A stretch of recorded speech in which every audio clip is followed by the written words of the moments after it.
Bonjour et bienvenue dans cette deuxième vidéo.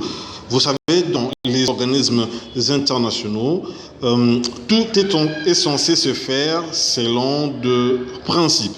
Alors, nous allons aller quelques principes comme ça rapidement dans le cadre justement des achats. Eh bien, nous avons ce qu'on appelle le principe meilleur rapport qualité-prix.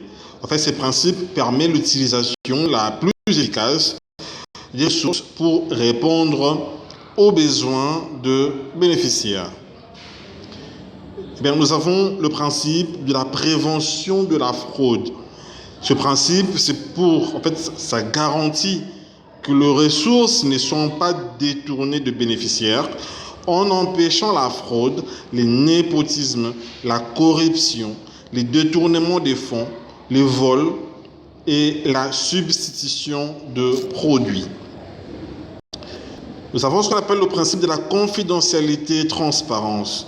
Ça permet de maintenir un processus équitable et transparent dans l'approvisionnement de biens et de services. Nous avons aussi le principe de la documentation.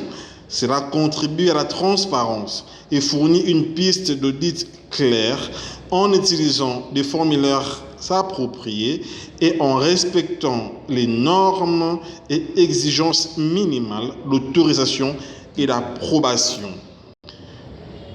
Nous avons le principe de la conformité aux lois. Ça garantit le respect de toutes les lois et réglementations pertinentes régissant les activités d'approvisionnement au niveau national et international.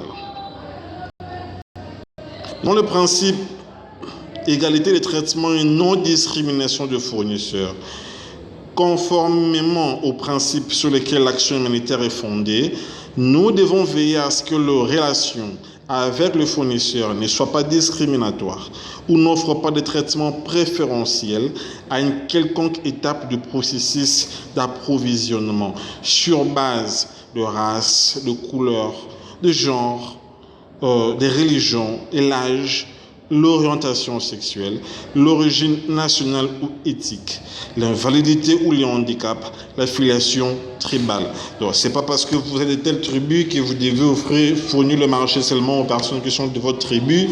Voilà, ou bien négliger un fournisseur parce qu'il a le handicap, voilà, ou à cause de la couleur de sa peau, ou bien parce que c'est une femme, ou bien parce que c'est un musulman. Donc voilà, ce sont vraiment des choses à bannir. Nous avons le principe qui consiste à soutenir l'économie locale. C'est-à-dire il faut passer des contrats avec des fournisseurs locaux pour les activités d'approvisionnement lorsque cela est possible. Parce qu'il faut savoir que les ONG internationaux viennent pour appuyer la communauté.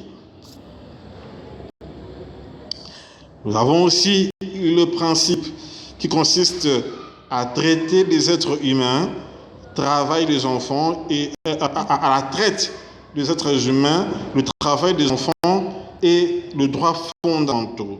Donc, vous devez, en tant que chargé d'achat, vous devez veiller à ce que tous les fournisseurs sélectionnés respectent les droits sociaux fondamentaux et les conditions de travail fondées sur les normes internationales du travail et ne se livrent pas à la traite des êtres humains ou le travail des enfants. Le principe de la durabilité environnementale, ça consiste, donc vous devez vous engager en fait avec des personnes ou des organisations qui ne nuisent pas à l'environnement. Utiliser des produits durables, recyclés et réduisez le déchet. Et aussi vos fournisseurs doivent aussi respecter ces principes-là. Nous avons le principe de proportionnalité. Maintenir la proportionnalité entre les procédures d'attribution des contrats et la valeur de ces contrats.